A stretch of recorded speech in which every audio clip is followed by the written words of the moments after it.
Hello and welcome to France 24's World Cup Roundup show. Today I'm joined by Emily Boyle to go through all the latest. Hello to you, Emily. Hello. There's a lot to discuss, not the least of which was that epic match between Argentina and Cape Verde. Yes, we came so close to the biggest upset in the history of the World Cup. And I was sleeping through it all. If I had known it was going to be that close, I would have watched. Yeah, everyone should have been in front of their television. Tando was in front of her television. Yes. Tando Sabia is here to go through all of those details. But before I come to you, Tando, let's remind ourselves and anyone who might have been sleeping like Will what happened in that absolutely crazy game between Argentina and Cape Verde. It was just a mad match. I don't even know where to start. It started actually with business as usual for Argentina, as you can see there, with a Messi goal, his 7th of the tournament. He's now scored in 8 consecutive World Cup matches, breaking his previous record of 7.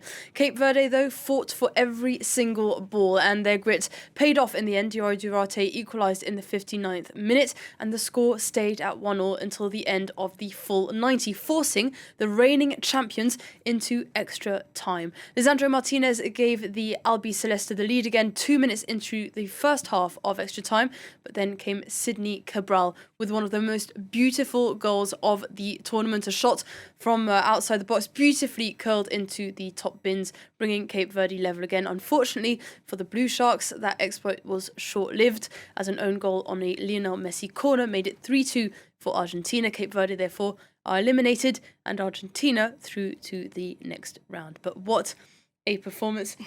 Cape Verde, their first ever World Cup. What a legacy they will have left behind them. Yeah, definitely. I think for spectators of the African football, African Cup of Nations, we were akin to this kind of style. We knew what Cape Verde were capable of, but personally, I didn't expect it to be this level. I watched the game, scoreline, intensity, very similar to what we saw in the final, France-Argentina 2022. This was the best game of the tournament. I saw the best goal of the tournament. You mentioned Sidney. What a talented player. The guy is 23 years old. He played all 120 minutes, still had fresh legs, scored such a brilliant goal. They stayed in the game. They had the intensity that when we criticize other African teams for being knocked out of the tournament, the way that they have been, I don't think Cape Verde falls into that category, because what they displayed yesterday was the grit right until the last minute. And they even looked like they were capable of equalizing. Had they given them maybe 2 extra minutes, they would have equalized and we would have gone to penalties. And it did look like the Argentinians were very uncomfortable when they were on equal footing, because it seemed like penalties were not the ideal situation. And they would have been up against Vazinha, who's been one of the revelations of this tournament, the 40-year-old keeper. He's currently without a club or a contract since the beginning of July. What do you think the future holds for him? I mean, at 40 years old, I can't really say much, but if you're 40 years old and you perform that well, but also bear in mind that some players are much stronger when they are on national duty than they are when they're on club duty. We see it with so many players, arguably similarly with Kylian Mbappe as well, how he performs when he's with the French side and how he performs when he's at club level, still exceptional, but I do think that we see the final boss of Kylian Mbappe when he's playing with the national team. But I can say the same for many other players, Vazinha included. Hopefully for him, he can have something that will give him the chance to bow out gracefully, to bow out as a legend.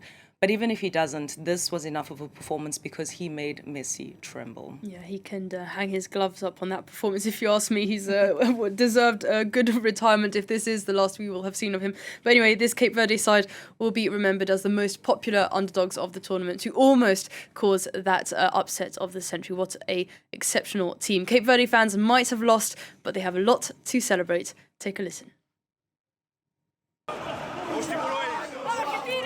I'm so proud of our people. Our people are amazing. We came and showed heart. This is what we have. This is what we have. Heart. We're going home happy. So happy, so happy. And in 4 years, we're going to come back again. It was spectacular. This is what World Cup is all about. It was like I had chills the whole time. It was amazing.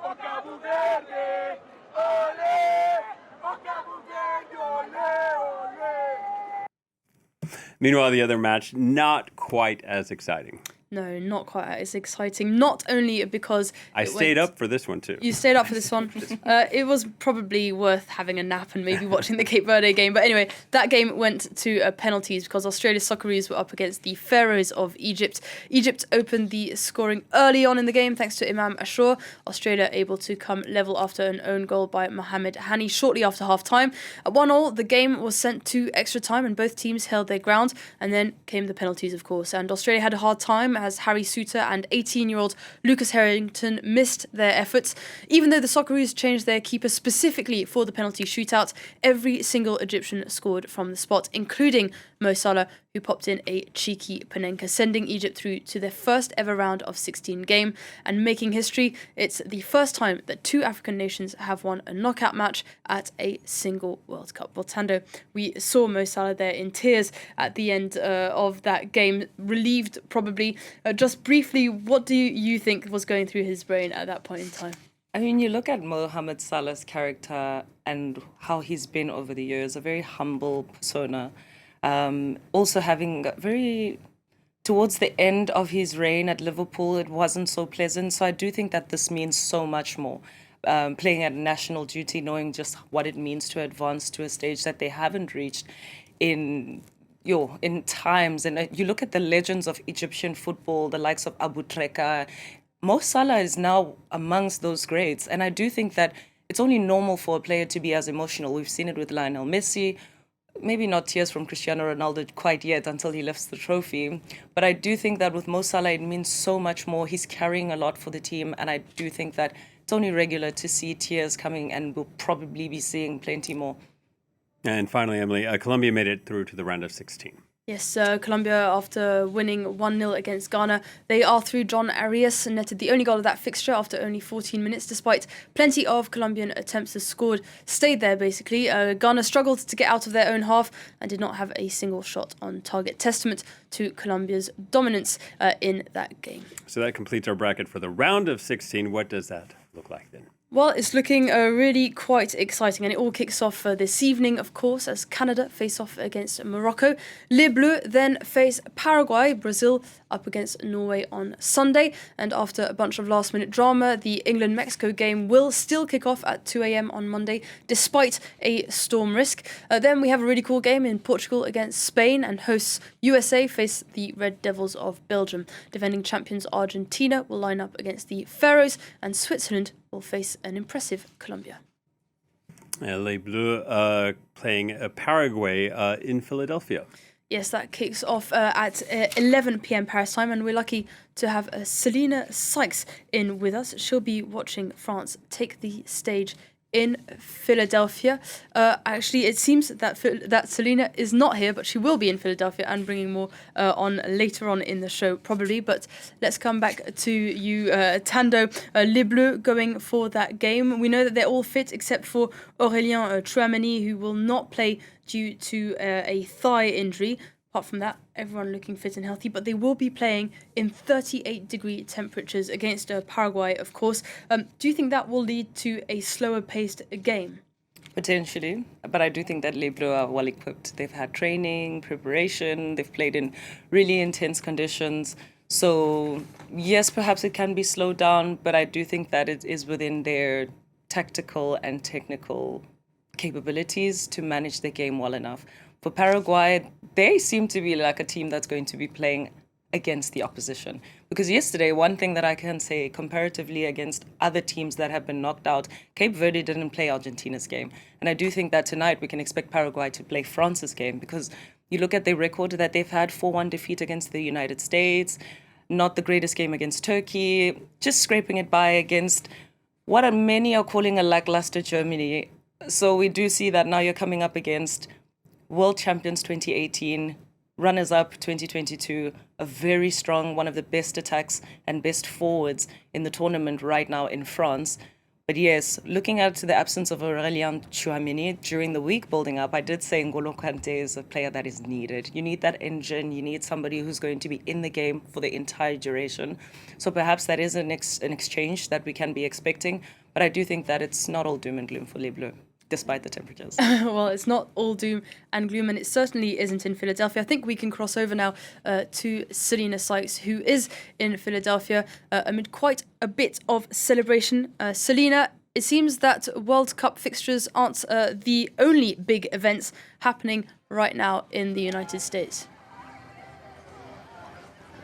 That's right, Emily. I have to say that if you're American, the World Cup is probably not the most important thing going on today throughout the country, and especially here in Philadelphia. It is obviously the 4th of July, otherwise known as Independence Day, which is a national holiday here in the US. And it's not any 4th of July because today the country is celebrating its 250th anniversary. There's already lots of people out and about. It's coming up to just 8 a.m. here, local time, but already lots of people out and about, probably also to beat the heat because it is very, very hot here today, even here in the early morning. A lot of people from the US have come, especially here to Philadelphia in particular. Why is that? It's because the city, Philly, is the birthplace of US independence. It is here in Independence Hall, just behind me here, where the founding fathers of the US signed the US Declaration of Independence. So this city in particular holds a lot of importance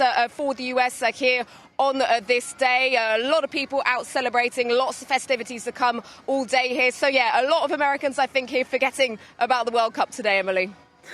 Well, France, meanwhile, will be hoping to join in on those celebrations in a sunny Philadelphia. What can you tell us about that game? Well, I've just given you one history lesson, Emily, and I'll give you a quick second one because this isn't the first time that these two teams will be meeting at a World Cup. The last time was back in France in 1998. It was also in the round of 16, and back then the golden goal rule existed. It was Laurent Blanc who managed to break the deadlock in extra time. Back then, a golden goal meant that you won the game, which has left Paraguayans still very scarred even today. They'll obviously be looking to cause some problems for the French with that low block that we saw particularly against Germany. But it has to be said that if anyone can get past a low block, I think it is the French. They have so much attacking flair, with all of them really hitting top form. The partnership between Michael Olise and Kylian Mbappe is just off the charts right now. Mbappe, who has 6 goals to his name so far at this World Cup. He's obviously trying to chase down Lionel Messi, and Olise, the absolute magician, who has currently 5 assists. He's just one behind Pele for the amount of assists at a single World Cup. All of these players, Ousmane Dembele, also hitting top form. They'll be looking as soon as possible to try and get past that low block from Paraguay and book their place in the quarterfinals. Well, thank you very much, Selena, for that sport and that history lesson. I'm sure we'll be keeping our eyes on the game and enjoy it from the stadium as well. Yeah, I'll be staying up for that one. But before that game, we have to watch the Canadian Canucks face the Atlas Lions of Morocco in Houston. Yes, Canada are hoping to continue making history. As a reminder, they hadn't won a World Cup match before this edition. They do face tough opposition, though, as semi-finalists Morocco stand in their way of that mythical round of 16. Well, Canada won't be cheered on by their home crowd. They'll be playing in Houston, of course, but they'll be eager to get through. Morocco, though, semi-finalists in the last World Cup, finalists / winners at AFCON, depending on who you ask. How big is this task for the Canadian side?